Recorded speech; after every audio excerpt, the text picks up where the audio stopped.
Então, bom, vamos lá. O que é importante a gente já começar a pensar, tá? Já começar a entender.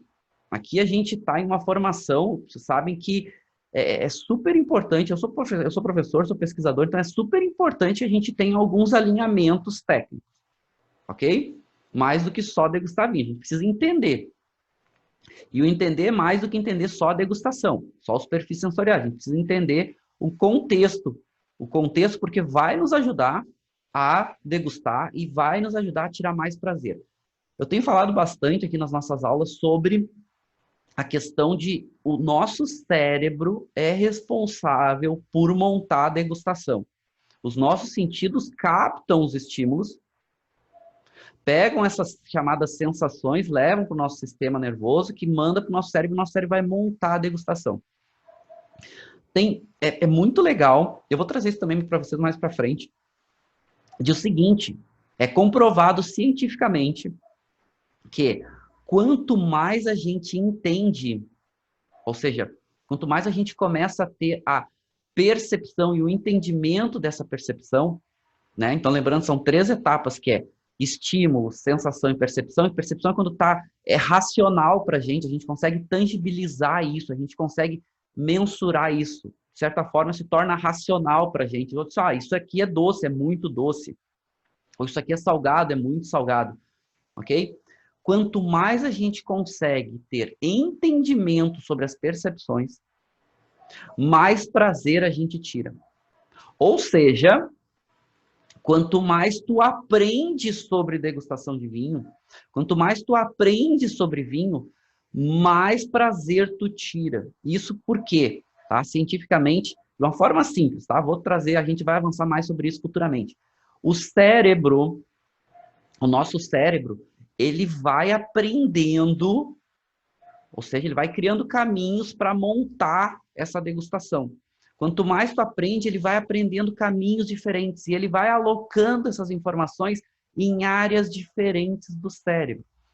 De modo geral, de forma muito rápida, é o seguinte: quanto mais tu aprende sobre degustação de vinho, mais áreas do cérebro são ativadas durante a degustação. Legal, né? Ou seja, mais prazer tu tem, ou seja, mais estímulo cerebral tu vai estar acontecendo e mais informações o cérebro vai estar processando. Então, isso é super importante. Mas isso depende não só de tomar o vinho, isso depende de ir aprendendo. Então, só aqui a gente já tem um motivo extremamente importante para aprender mais sobre degustação. Ou seja, quanto mais a gente entende, mais a gente aprende, mais racional se torna, ok? Lembrando que degustação de vinho não é 100% racional, tá? Que a gente está falando exatamente de entender um pouco mais, ter mais percepções nítidas para a gente, mais prazer a gente tira, certo? Então, por isso que eu falei para vocês ficarem aqui comigo, porque eu vou trazer algumas dicas bem importantes hoje, exatamente focando em um sentido extremamente importante, que é o paladar, e que é da nossa natureza. E um ponto importante também quando a gente fala de paladar é genético. Paladar se desenvolve para a gente, nós seres humanos, quando a gente tem aí em torno de 6 meses de idade, recém-nascido. Não à toa que vai ter uma importância muito grande a amamentação nesse processo, ok?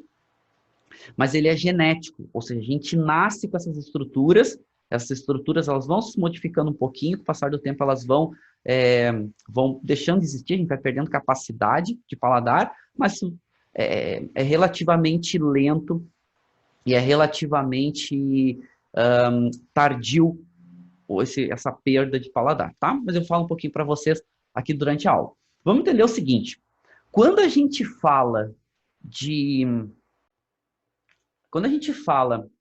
de avaliar vinho, a gente está falando de muitos estímulos. Ou seja, são muitas sensações acontecendo ao mesmo tempo. E aqui já vai uma primeira dica. A gente precisa, para aprender, começar a quebrar as etapas da degustação por partes. E começar a organizar isso. Sabe por quê? Se a gente começa degustando vinho e quer entender tudo, é muito mais difícil. E torna muito mais difícil para o cérebro aprender. o cérebro, ele vai criando caminhos, ele vai criando entendimentos, ele vai criando, são rotas que ele vai criando para fazer a interpretação desses sentidos, né? Desses sentidos que são tão... A quantidade de estímulos, né? Então, tem uma pesquisa que diz que a gente recebe por minuto algo em torno de 11 milhões de estímulos sensoriais. Então, tu imagina o cérebro para conseguir interpretar tudo isso, ele vai criando caminhos, atalhos para fazer essas interpretações. Ok? Então, é super importante a gente criar etapas para facilitar esse processo. E aqui, gente, eu já nem estou falando das etapas de degustação, né? A gente começar lá, visual, olfativo, gustativo, conclusões. Não, eu estou falando de etapas menores. Ou seja, criar essas etapas vai ajudar a gente a aprender sobre degustação. Etapas menores do que essas etapas que a gente monta na nossa ficha de degustação, por exemplo. Ok? Então, são pontos importantes. E aqui, a gente já pode começar a pensar o seguinte. As sensações, né, os estímulos, as sensações geradas pelos estímulos sensoriais, né, pelos estímulos que os nossos sentidos captam, a gente tem, primeiro, tem vários níveis de sensações, tem várias fontes de sensações, inclusive, a gente vai ver que esses estímulos podem ser químicos ou podem ser físicos, e aqui a gente vai falar de paladar, então paladar são estímulos químicos, a gente tem quimiorreceptores, só que como o cérebro monta esse entendimento, o que é importante a gente entender? Nem sempre o que a gente sente é realmente uma percepção, ou seja, é racional. Às vezes o cérebro faz associações, ou seja, esses caminhos da degustação que ele vai montando, ele faz associações com outras características, outras sensações que ele sente, e ele, às vezes, faz um entendimento errado de determinada característica, ou seja, gera uma percepção que não existe, é uma pseudo-sensação, ela não existe. Quer um exemplo? Quando a gente come uma fruta muito doce, essa fruta muito doce, quando a gente come uma fruta muito madura, normalmente ela é uma fruta muito doce. Ela é mais doce. Quanto mais a fruta amadurece, mais doçura ela tem. Então, quando tu come uma fruta madura, a gente automaticamente entende, o nosso cérebro automaticamente entende que é doce. E isso, inclusive, gera aquelas sensações, né? Gera aquelas percepções e até aqueles entendimentos que, às vezes, geram uma certa decepção. Tipo, tu compra uma fruta que está com uma característica ou com caráter, visualmente ela é muito madura e tu pensa que ela é muito doce, vai comer e ela não é tão doce, aí gera aquela certa repulsa, né? Aquela decepção. Mas o que a gente está falando é, o cérebro entende, por exemplo, que uma fruta muito madura, ela é doce. Então, só que não é só doçura. A fruta madura, ela tem moléculas aromáticas, ela tem mais gostos básicos, ela tem mais características trigeminais, ela tem mais... Então, são vários estímulos que acontecem, são várias sensações que acontecem, e o cérebro monta isso. O que isso significa? Quando o cérebro sente um aroma de algo doce, então a gente não sente aroma doce, tá? Mas ele associa a doçura, por exemplo, um aroma de uma fruta muito madura, um aroma de geleia. O que ele pensa? Que quando tu provar aquele produto que tem aquele aroma doce, ou aquele aroma que remete à doçura, que vai ser doce. E isso causa o que a gente chama de pseudo-sensações. Que pseudo-sensações? Tu sente um aroma de algo muito maduro, vamos pegar um vinho. Tu sente um aroma de um vinho, de uma fruta muito madura, um pêssego muito maduro, ou um vinho tinto que tem um aroma de uma ameixa muito madura, às vezes um aroma de fruta passa, de uva passa, de ameixa seca. Teu cérebro, antes de provar, o teu cérebro ele remete, ele entende que aquilo vai ser doce. Certo? Mas não necessariamente, porque quando a gente prova, a gente vê que nem sempre, porque tem um aroma que remete à doçura, e aí a gente pode falar de um outro aroma que é muito comum associado à doçura, como baunilha. Né? Baunilha é muito associada à doçura, né? A gente vai muito em doces, vai muito na indústria alimentícia associado a coisas doces. Então, quando sente um aroma de baunilha, ele automaticamente associa à doçura. Mas, então a gente tem que fazer esse exercício de, né, que a gente chama, esse exercício de mindset, que é a gente desconstruir isso. O degustador, ele desconstrói isso. Ele precisa ter um entendimento correto para conseguir cumprir bem a interpretação, a avaliação do vinho, ou a análise do vinho, ok? Lembrando que a avaliação é diferente de análise, né? São coisas diferentes. Então, pseudo-sensações. Então, a gente tem que ter muito cuidado com isso, né? Tem um vinho que tem muito caráter em boca, ou de aroma direto, ou de aroma indireto, de frutas muito maduras, tu coloca em boca, tu pode pensar que ele é doce, mas não necessariamente ele seja. Ou até pode nos induzir a ter uma doçura maior que, na verdade, ele não tem. Então, esses são pontos importantes. Depois, as chamadas microsensações, são aquelas sensações tão pequenas que a gente realmente não sabe se aquilo a gente está percebendo ou não, né? É difícil da gente interpretar, é difícil da gente chegar aí no nosso limiar de percepção e conseguir aquilo ficar claro. E realmente as sensações mais nítidas. Por que eu estou falando isso, pessoal? Exatamente para gente chegar nos nossos gostos básicos. Ok? Então, aqui só alguns exemplos que a gente traz aí para vocês. Para a gente chegar nos nossos gostos básicos. E aqui vamos começar a separar o nosso vocabulário, o nosso entendimento. É que é extremamente importante esse nosso entendimento ser correto. O que isso significa? Vamos lá. Gosto, tá? Não é gosto pessoal, mas o sentido paladar, ele tem a capacidade de entender os gostos. E a gente pode chamar de gostos básicos ou gostos primários, são aqueles que já estão comprovados cientificamente. Então, gosto são só esses 5 hoje comprovados, que é doce, salgado, ácido, amargo e o gosto umami, que foi o último que foi comprovado. Ok? Então, gostos básicos são esses. Então, eu posso dizer o seguinte. Eu posso dizer que eu sinto gosto de morango?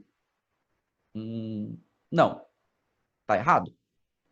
Tu sente a acidez do morango, porque a acidez é um gosto básico. Tu pode sentir a doçura do morango, ou seja, o gosto doce do morango, porque é um gosto básico. Ok? Pós-acidez, que é um ponto importante, tá? Acidez, a gente tem um sinônimo para ela muito utilizada no Brasil, ok? Que é azedo. Então, quando eu falo de azedo, é sinônimo de acidez, tá? Então, posso falar isso, ok? Ok, porque, de certa forma, a expressão azeda é utilizada para definição da acidez, ok? Então, quando a gente tem a percepção da acidez, eu posso dizer azeda. Assim como eu tenho a percepção do tanino, né, eu chamo de adstringência. Tanino não é um gosto básico, ok? Aí é outra coisa. A gente vai ver mais para frente. A gente está vendo aqui gostos básicos. Então, quando eu falo de gostos, eu tenho que automaticamente associar a um desses 5. Ou é gosto doce, ou é gosto salgado, ou é gosto ácido, ou é gosto amargo, ou é gosto umami. Isso são gostos. Ah, eu sinto gosto do morango? Não, tu não sente gosto do morango. Tu pode sentir sabor de morango. É outra coisa. Agora, no morango, tu pode sentir o gosto doce, tu pode sentir o gosto ácido, tu pode até sentir gosto amargo, ou seja, o que tiver de percepções desses 5 é gosto. Tá? Bom, isso são os gostos primários, ou gostos básicos. E aí, quando a gente vai falar de vinho, é extremamente importante a gente já prestar atenção nos gostos básicos. E isso é pouco falado. É muito pouco falado e é literalmente pouco estudado, porque as metodologias de ensino de vinho, elas te ensinam o macro. Elas te ensinam a focar num conjunto como todo. Não estou dizendo que é errado, tá, pessoal? Cada metodologia tem um caminho, ok? Para mim, era muito mais difícil tentar entender tudo ao mesmo tempo. Eu não conseguia, quer dizer, conseguia, mas era muito lento. Né? Porque demorei literalmente muitos anos para conseguir aprender a degustar vinho. Né? Então, eu falo, eu gostaria que alguém tivesse me dado as dicas que eu dou hoje há um tempo atrás. Não é que meus professores eram ruins, tive ótimos professores, mas metodologias diferentes. Ok? E aqui, quando eu falo de vinho e gostos básicos, uma dica de ouro para vocês é, na avaliação gustativa, ou seja, em boca, comecem pelos gostos básicos. Por quê? Porque eles estão muito presentes nos vinhos. A gente tem pelo menos 3 que estão muito presentes nos vinhos, que é doçura, a acidez e o amargor. Esses 3 estão extremamente presentes nos vinhos. Ok, eu tenho sensação salgada em vinho, eu sinto gosto salgado em vinho? Muitas vezes sim. Mas muitas vezes a percepção ela é bem menor. Então, isso com o passar do tempo, tu consegue identificar. Ok? Então, sim, também a gente sente gosto salgado nos vinhos. Certo? Mas isso a gente vai ver com o passar do tempo, a gente vai avançando. Inclusive, alguns degustadores gostam de associar esse gosto salgado à mineralidade. Ponto importante também. Gostos básicos não se sente no nariz. Somente se sente na boca, através das nossas papilas gustativas. Ou seja, o órgão responsável por fazer esse entendimento, né, essa recepção dos estímulos, as sensações e gerar essas sensações para o nosso sistema nervoso são as papilas gustativas.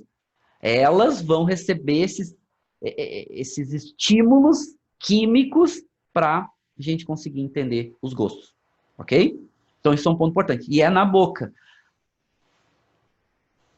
Está se estudando, tá? E muito provavelmente se comprove aí nos próximos anos, ainda não está comprovado isso, que a gente tenha outros gostos que as nossas papilas gustativas conseguem entender, conseguem captar.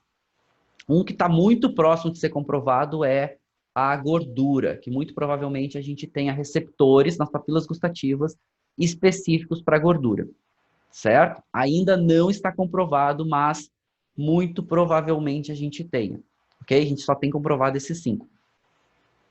Outra coisa importante tem outros gostos que estão sendo estudados, mas ainda não estão comprovados. Dentre eles, a gente tem o chamado gosto metálico, que talvez a gente consiga realmente perceber, né, através das nossas papilas gustativas. Ainda está sendo estudado. Bom, ponto. Falei de 4 dos nossos gostos básicos associados a vinho. Tá aí o umami. Bom, o umami é um gosto que demorou para ser comprovado, foi o último, tá? Isso aí foi nos anos 70 que foi realmente entendido, foi comprovado que a gente tem realmente a capacidade de perceber o umami através das papilas gustativas. E falando de umami vinho, ainda vai ter muito que se comprovar, certo? Porque o umami ele é decorrente da degradação de proteínas. E alguns pesquisadores alegam que, principalmente vinhos envelhecidos, a gente consegue sentir o gosto umami, certo? Mas isso ainda não está comprovado. Tem outros pesquisadores que dizem que não tem como a gente nos vinhos sentir o gosto umami.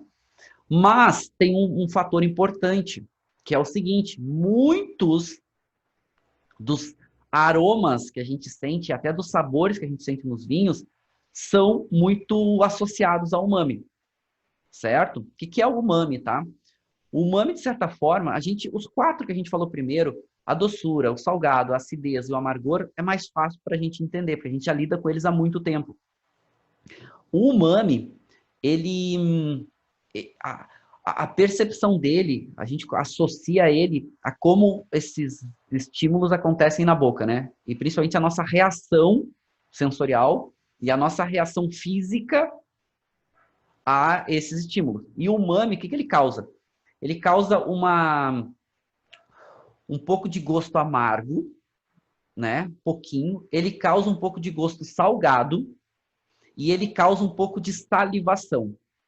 E ele também é conhecido por deixar as coisas muito saborosas. Inclusive, alguns autores, né? E alguns até pesquisadores gostam de chamar ele de um gosto saboroso. Por isso que ele é muito utilizado na indústria alimentícia, né? Então, o glutamato monossódico é umami, então tem muito umami. Então, ele dá muito sabor, então é muito utilizado nos temperos, né, nos caldos, nesses caldos de carne, caldos de frango, muito utilizado nesses temperos prontos, ele é muito utilizado na indústria alimentícia porque ele intensifica sabor. Então, aqueles macarrões instantâneos, que vem aquele pozinho, que é extremamente saboroso, aquilo tem muita adição de umami, que é para ele ficar muito, muito saboroso.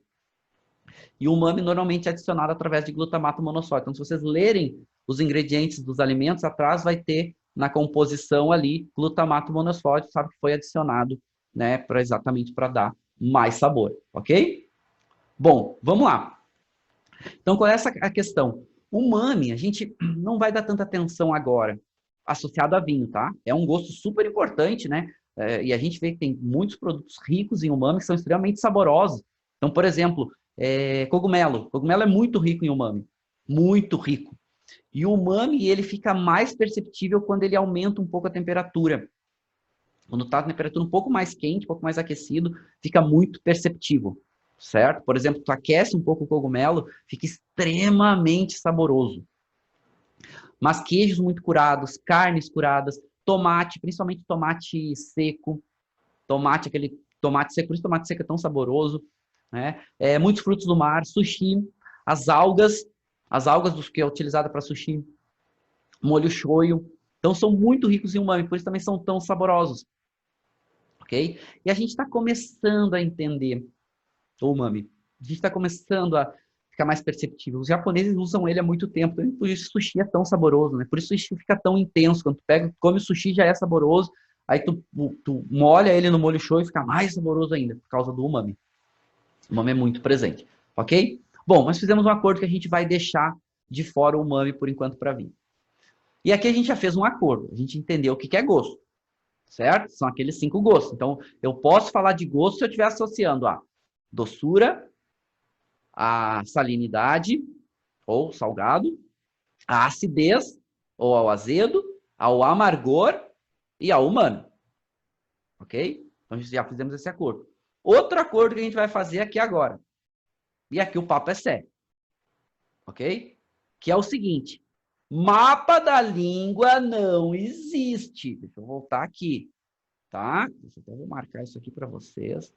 Mapa da língua não existe. Não existe. Ok? Ah, mas eu vi no livro da escola, eu aprendi assim. Aprendeu errado porque no livro está errado. Eu vou explicar por que está errado. Se disser que você é meu aluno e apresentar um mapa da língua, eu vou negar que é meu aluno. Porque não existe mapa da língua. Aquela história de que a gente sente a doçura na ponta da língua, tá? Eu vou pegar nessa imagem aqui que está maior. Que eu sinto a doçura, que a gente sente a doçura na ponta da língua. Sente o salgado nas laterais, na parte frontal. Sente a acidez nas laterais, nas partes mais profundas. E sente o amargor no final da língua. Não é verdade. Ok? Isso não existe. Vou explicar o que aconteceu. 1900, um pesquisador, 1900 a 1901, um pesquisador alemão, ele faz uma pesquisa científica e ele comprova que tinha dentro dos analisados dele pessoas que sentiam os gostos diferentes em partes diferentes da boca. Mas ele não falou que isso era mapeado. Ele não falou que isso era em regiões. Ele só falou isso, ok? 1940, um pesquisador de Harvard pega essa pesquisa, ou seja, 40 anos depois, uma pesquisa que só dizia que tinham percepções, ou seja, os seres humanos têm percepções diferentes em partes diferentes da boca, dos gostos básicos. Ok. 1940, o pesquisador de Harvard pega essa pesquisa e na publicação dele, ele interpreta essa pesquisa de uma forma errada, dizendo que o pesquisador alemão, de 1900, mapeou, de certa forma, que os seus analisados tinham essa definição da língua. Só que, gente, é uma pesquisa de Harvard. Harvard é um centro de pesquisa de excelência no mundo. E o mundo comprou essa ideia. E isso foi amplamente divulgado e é divulgado até hoje. Mas isso não é verdade. Nos anos 70, isso já caiu, ok? E diz o seguinte, a pesquisa dos anos 70, e aí principalmente as pesquisas muito atuais, principalmente do Centro de Neurociência de Yale também outro grande centro de referência, que diz o seguinte: a gente sente os gostos em partes diferentes da língua. Ou seja, onde a gente tem papilas gustativas, há uma chance grande da gente perceber os gostos. E a gente tem papilas diferentes em partes diferentes da língua. A maior concentração de papilas está na nossa língua. Mas a gente tem papilas gustativas também no céu da boca, na laringe, na faringe, até na entrada do esôfago. Mas a maior concentração é na língua. Então, aonde tem papilas gustativas, eu posso sentir os gostos. E as papilas gustativas, elas são distribuídas em partes diferentes da língua. Ok? Deixa eu até avançar aqui para vocês, para a gente conseguir entender isso um pouquinho melhor. Ou seja, tem papilas gustativas diferentes. Essas papilas gustativas diferentes, elas têm formações diferentes, certo? E elas têm principalmente o que a gente chama de botões gustativos, certo? E tem as papilas diferentes, cada papila, ela tem diferentes quantidades de botões, né? Então, tem um conjunto de papilas chamadas de papilas fungiformes, ela tem o formato de um funguinho, que ela tem normalmente um botão gustativo. Então, são os botões gustativos que vão ter esses conjuntos de quimiorreceptores para conseguir perceber os gostos. Então, por exemplo, se tu tem mais papilas fungiformes, elas têm menos botões. Então, tu é menos sensível aos gostos. Se tu tem um conjunto maior de, por exemplo, papilas chamadas circunvaladas ou valadas, né? Elas têm um conjunto maior, normalmente, de botões. Tem mais quantidades de botões. Então, normalmente, tu é mais sensível aos gostos básicos. A gente tem mais ou menos 6 conjuntos de papilas diferentes, mas 3 são bem importantes. 4, na verdade, são bem importantes, né? Todas são importantes, vamos lá, vamos fazer assim. Mas essa a gente falou de fungiforme, falando das circunvaladas, tem as foliadas, que também tem um conjunto um pouquinho maior. E outro ponto importante é que a gente precisa que as partículas estejam dissolvidas em água ou em líquido, para as papilas gustativas, ou seja, para esse líquido entrar dentro dos botões gustativos com essas partículas e receptores aqui dentro conseguirem captar os gostos, certo? E aí é que tá. O que já está comprovado cientificamente hoje é o seguinte: dentro dos botões gustativos, a gente tem quimiorreceptores diferentes, conjuntos de células diferentes que captam os gostos básicos. E aqui o pulo do gato. A gente tem, hoje, já comprovado, mais de 30 receptores diferentes para gosto amargo. E a gente tem algo em torno de 3 receptores comprovados cientificamente para gosto doce. Ou seja, a gente tende a ser mais sensível ao amargor do que à doçura. Quanto mais papilas, provavelmente a pessoa sente mais os gostos. Mas não é só com a quantidade de papilas. Na verdade, o que a gente está falando é quanto mais a gente tem determinadas papilas e, mais importante, os receptores nas papilas, mais a gente vai ter percepção ou não dos gostos básicos. Então, um ponto importante também para a gente entender aqui é que a gente tem conjuntos diferentes de papilas em cada pessoa. E mais do que conjuntos, a distribuição e a quantidade também é diferente. Então, o ser humano tem aí algo em torno de 2.000 a 9.000, 10.000 papilas gustativas. De modo geral, de 2 a 8.000 papilas. Quem tem menos papilas, né, que a gente são os no-tasters, normalmente eles têm um pouco mais de resistência aos gostos básicos. Quem tem mais papilas, chamados super tasters, normalmente são mais sensíveis aos gostos básicos. Tá? Mas essa distribuição é super importante no sentido do seguinte ponto. O no-taster ou super taster, qual é melhor ou pior degustador? Não tem. Não tem isso. Primeiro porque provavelmente o super taster ele é um pouco mais sensível. Mas depende dos receptores que ele tem em cada papila. Depende do conjunto de papilas diferentes que ele tem. Outra coisa, os degustadores, de modo geral, eles aprendem, durante o seu aprendizado de degustação, de características, ele aprende a interpretar de acordo com a quantidade.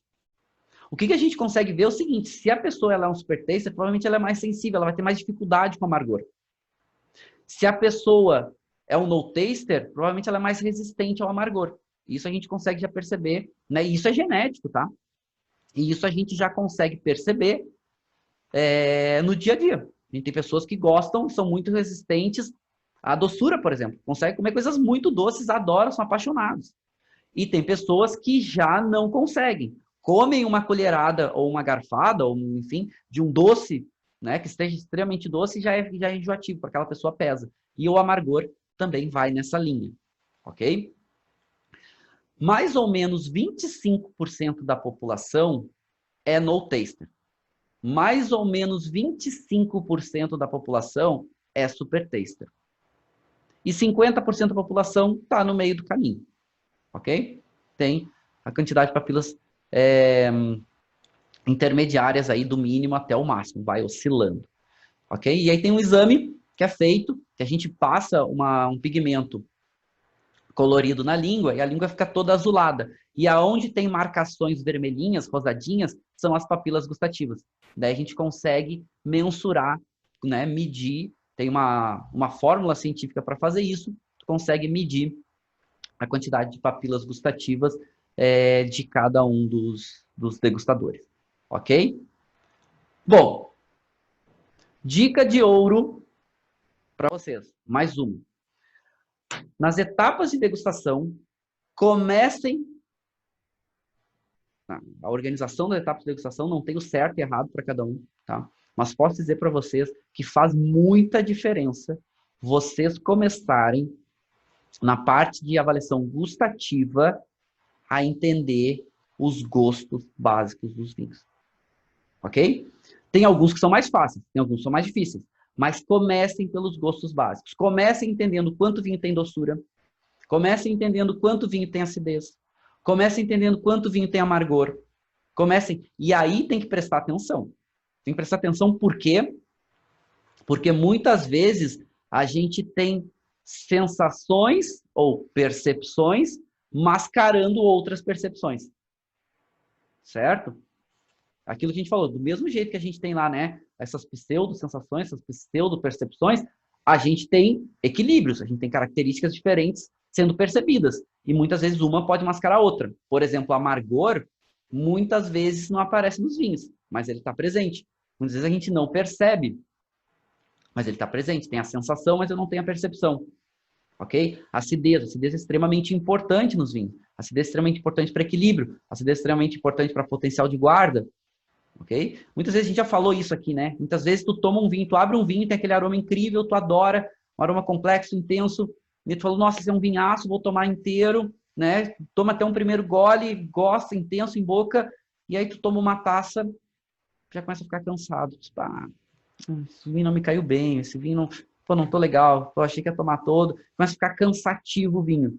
E tu não percebe que, na verdade, tá desequilibrado. Na verdade, tem alguma coisa que está te cansando.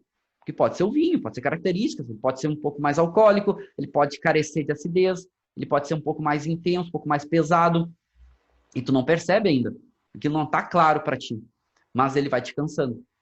Ok? Por isso que é legal. Dica de ouro para vocês é comecem avaliações gustativas, nossa didática, pelos gostos básicos. Porque gosto básico é da nossa natureza. A gente evoluiu com ele. Ok? A gente falar de sabor, isso aí é evolutivo, mas desde a nossa essência a gente já consegue entender os gostos básicos. É extremamente importante para a nossa sobrevivência, para a nossa evolução humana. E isso, inclusive, antes da gente ter uma racionalidade sobre sabores, a gente já consegue entender os gostos básicos. Então, um bebê, por exemplo, normalmente o bebê tu dá alguma coisa, ainda não tem entendimento, mas tu dá alguma coisa doce, ele gosta, né? O leite materno. O leite materno é muito rico em lactose. Lactose é um açúcar, ok? Ou seja, é doce. Para ele é doce. É muito rico em umami também, né? Leite materno. É muito gostoso. Mas tu dá alguma coisa amarga, Ele não tem a percepção. E ele, né, faz aquele rostinho feio, aquela reação, né, de uma coisa que não agradou ele. Da nossa natureza, foi evolutivo, né? A gente se protegia assim, a gente evoluiu assim, se protegendo do que era amargo, normalmente ia ser um veneno, algo prejudicial à saúde. Então, isso para a gente pensar, né? Isso é extremamente intenso na gente. A gente tem entendido muito referente a isso, ok? Bom, vamos lá. Vamos para a nossa degustação, então. Eu vou respondendo algumas perguntas para vocês, que estão chegando várias perguntas aqui perguntando: existe diferença entre o número de tipos de papilas gustativas entre homem e mulher? Existe. Existe uma variação. Só que mais do que a gente falar entre homem e mulher, vamos falar de pessoa para pessoa. Existe uma variação enorme da formação dos conjuntos de papilas, tipos, localização, de pessoa para pessoa. Eu não quero aqui, não é tema de hoje, eu não quero bugar a cabeça de vocês, tá? Mas a ciência já está comprovando que a gente tem quimiorreceptores para os gostos em outras partes do corpo, inclusive no pulmão, por exemplo, tá? Mas isso não é tema para hoje. Tá, mas aí eu vou... Por que isso é importante? Porque se, por exemplo, a gente inala alguma coisa, a gente pode sentir, né? O nosso cérebro pode captar esses gostos. Mas esquece que isso não é para agora, isso é bem avançado, isso a gente trata mais para frente, conforme a gente for avançando. Bom, vamos degustar então o nosso vinho hoje. Então, o nosso vinho aqui da nossa degustação, então, ponto final, etiqueta preta, Malbec, safra atual 2019, ok? Então, vamos abrir essa nossa garrafinha aqui. Vamos abrindo técnica de bar, ok? Técnica de bar é como a gente abre, não é técnica de restaurante, são técnicas diferentes. Bom, vamos lá. Vamos abri-lo. Então, quem já tem seu vinho aí pode ir preparando seu vinho para a nossa degustação. E hoje nós vamos focar esse vinho, a degustação dele, principalmente nos gostos básicos. Vamos fazer as nossas 4 etapas, né?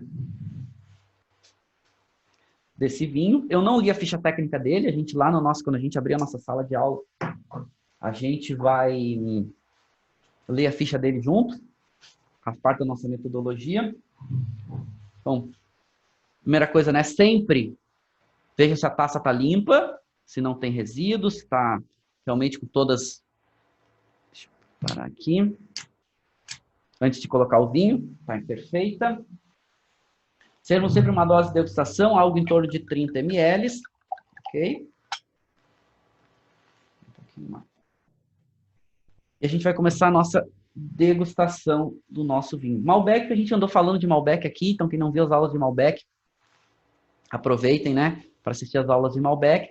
E só finalizando a questão de homem e mulher, sim, tem composições diferentes, tá?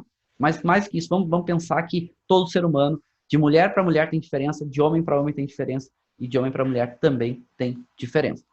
Mas uma dica que eu dou para vocês é, as mulheres tendem a serem melhores degustadoras do que os homens. Elas são mais atentas, elas montam a degustação de forma mais rápida. Então fica uma dica aí para você. Não significa que elas sejam melhores degustadoras, mas elas têm uma tendência a. Elas normalmente aprendem mais rápido sobre degustação. Bom, vamos lá. Então, vamos começar, né, com a nossa parte visual. Legal. Para quem ainda não se preparou, né? Então, limpa o palato, passa água na boca. Veja se o palato está adequado para a degustação. Quem está na frente do computador, sempre legal usar um squeeze, né? Porque se cair, não vira água, não derruba. Eu adoro caneca, né? Muitos vão ver minhas aulas com canequinha, mas aí aqui eu evito quando eu estou degustando vinho. Quando eu estou só dando aula, eu uso. Estou aqui uma canequinha da Patagônia, que eu ganhei do meu irmão Tiago Bonfado de Carvalho. Saudade imensa de você, está lá no México, queridão, coração. Bom, irmãozão. Bom, vamos lá.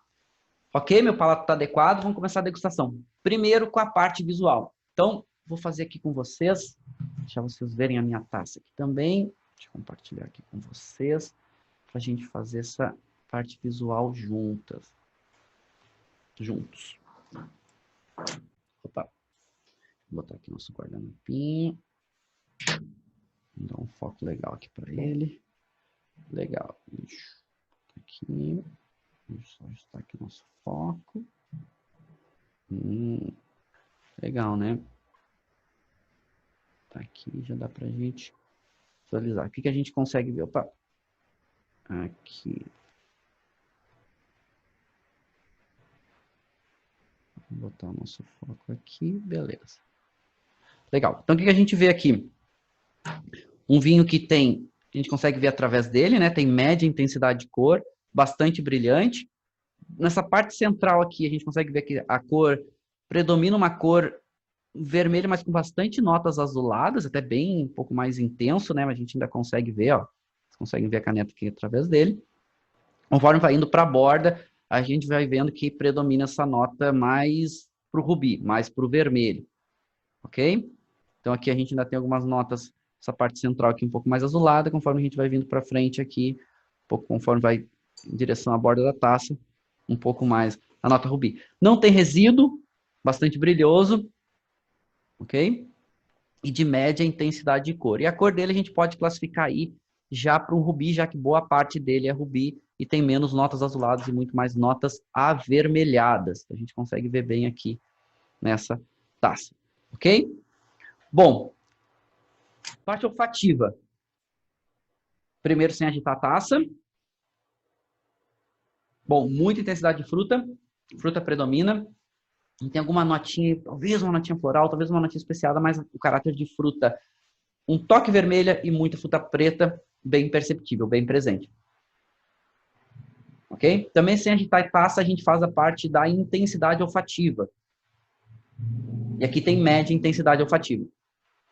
Começa a aparecer um toquezinho do álcool, tá? A gente sem agitar, ou seja, o álcool aqui é um ponto para a gente prestar atenção. Agitamos a taça. Bom, fica bem mais intenso. O álcool aparece um pouquinho, mas muito intensidade de fruta. Um vinho muito, muito frutado. E o caráter da fruta madura, fruta preta madura, muito perceptível, muito presente. Então, nenhuma nota de ameixa, nenhuma nota até de cereja preta, que não é tão comum em Malbec. E aí tem essa nota vermelha, de fruta vermelha que é agradável. Sempre lembro uma nota de uma framboesa, uma nota interessante, bem agradável. Bem gostoso. E aí tem uma notinha, remete a alguma coisa especiada, remete a alguma coisa, um herbalzinho, pode lembrar alguma coisa, mas um herbalzinho não é um herbal grama verde, é um herbal que remete mais a uma erva. Realmente é uma nota de ervas, não muito definido, mas uma nota de erva bem perceptível. Interessante. Bem agradável. Esse perfil de aromas, o frutado dele é super interessante, né? Super interessante. Não é tão complexo, mas ele é muito nítido esse nosso de frutas pretas e de frutas pretas maduras. Não é fruta preta sobremadura aromaticamente, tá? No aroma direto. Seja naquela sobrematuração. Interessante. Vamos provar. Primeiro gole, lembra, a gente nunca avalia, né? A gente passa pela boca e descarta. A partir do segundo gole, a gente começa a avaliar.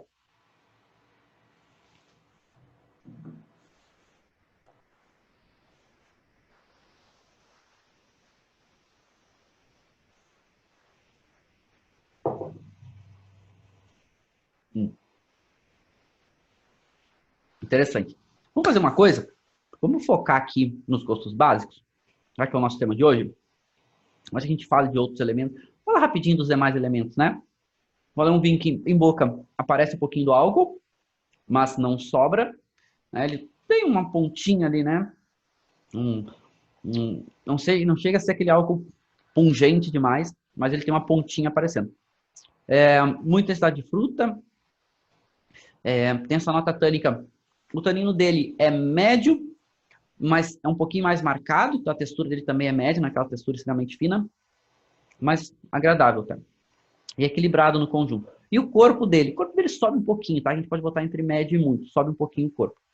Agora vamos para os gostos básicos. Primeiro, vamos trabalhar doçura, acidez e amargor. E aí eu vou falar o seguinte, como a gente já sabe que a gente tem mais receptores para amargor, e por isso muitas vezes o amargor se sobressai em muitas características, em muitos produtos, então deixem para pensar no amargor depois. Até porque a gente sabe que amargor, uma das fontes geradoras de amargor nos vinhos são os taninos. Então, se o vinho tem tanino, ele pode ter amargor, ok? Há uma chance, quanto mais tanino, mais amargor o vinho tem. Pode ficar menos perceptível, porque tem outros elementos equilibrando. Mas vamos pensar nisso. Então, vamos pensar no gosto básico. Então, doçura, acidez e amargor. Vamos deixar essa salinidade de lado e vamos deixar o humano de lado aqui. ok? É extremamente importante. Então, o quanto ele tem de doçura, o quanto ele tem de acidez e o quanto ele tem de amargor. A amargor normalmente é mais fácil, mais perceptível. Então, vamos focar na doçura, na acidez. E depois a gente vê o amargor também. Então, doçura. A gente já está mais habituado com a doçura, né? A gente já está habituado com esse caráter doce. Então, percebam quanto ele é presente. E muitas vezes, mesmo sendo um vinho seco, ele tem um residual de açúcar, ou um espumante classificado aí como brut, né? Vai até normalmente 8 gramas de açúcar por litro. Então, tu imagina, a gente tem um range grande de 3 gramas a 8, né? 5 gramas de diferença por litro é enorme. E é classificado como brut, por exemplo. Vinho seco também. Vai um range que normalmente, depende do país, vai até 4 gramas de açúcar por litro. Ele pode ter 1, 2, 3 ou 4. Então, varia bastante. Percebam o quanto essa doçura ela é perceptível. Acidez, o quanto a gente tem de salivação. O quanto a boca saliva. Quando o vinho está na boca, é interessante, ou seja, a nossa papila vai ter a sensação, vai gerar percepção e o organismo vai reagir. Já começa a salivar. Quando tira o vinho da boca, o quanto fica salivando, né? Quantidade de saliva e o tempo que isso dura. Ok? E amargor na sequência. Então, vamos pegar esse vinho.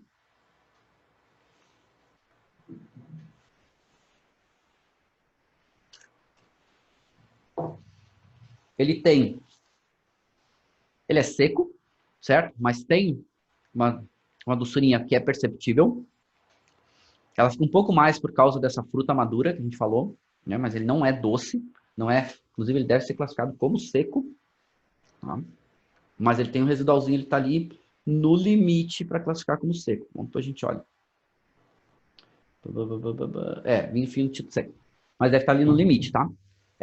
E a acidez. A acidez dele não é mais destacado. A acidez dele é média e desce um pouquinho. Ela tem um bom ataque ácido no começo, quando o vinho está na boca. Quando ele sai, ela dura pouco, né? Mais seguro o conjunto. Principalmente esse tanino, o corpo ele sobra um pouquinho. Aqui é um pouquinho mais encorpadinho no conjunto como um todo. Ok? Então, mais acidez é perceptível. Sente ela salivando. Dica, quando vocês que têm dificuldade para acidez, foquem na acidez. Bota o vinho na boca, vê o quanto saliva. Tira o vinho da boca, vê o quanto fica salivando. Né? Presta atenção só na acidez. E amargor. Esse vinho tem um toquezinho de amargor, mas ele não é residual. Então, esse é um ponto importante. Se o vinho tem tanino e tanino gera amargor, todo vinho tinto há uma chance grande de ter amargor. A questão é, consumidor leigo, de modo geral, não vai entender, não vai perceber o amargor aqui, porque tem bastante intensidade de sabor em boca, ok? E o sabor é um dos entre aspas, que equilibra amargor, é um dos elementos, não sozinho, mas ele ajuda. E esse amargor não é residual, ou seja, ele acontece e ele passa. Okay? Amargor residual normalmente é mais condenável nos vinhos. Okay? Mais condenável não, é condenável, a gente não quer. Né? Mas o tanino é amargo, então quando tem tanino normalmente tem amargor. Muitas vezes não se percebe. E esse é um ponto, né? Nós degustadores a gente treina e acaba percebendo, mas ele não é residual. Okay? E nível de qualidade desse vinho, bom vinho. Okay? Nível de qualidade cravado, bom vinho. Não sobe, não desce, ele é um bom vinho. Né? Tem um equilíbrio para média intensidade, tem uma boa intensidade de aromas, tem uma boa intensidade de sabor em boca, né? Não tem um final muito longo, o final dele aí é chegando em média, mas é um bom vinho bem feito. Okay? Aí para a faixa de preço dele, normalmente o mercado aí vai de R$50 até 80, que eu tenho visto ali no mercado. E depende de onde compra, quem tá distribuindo, qual é a loja, né? Tem essa variação.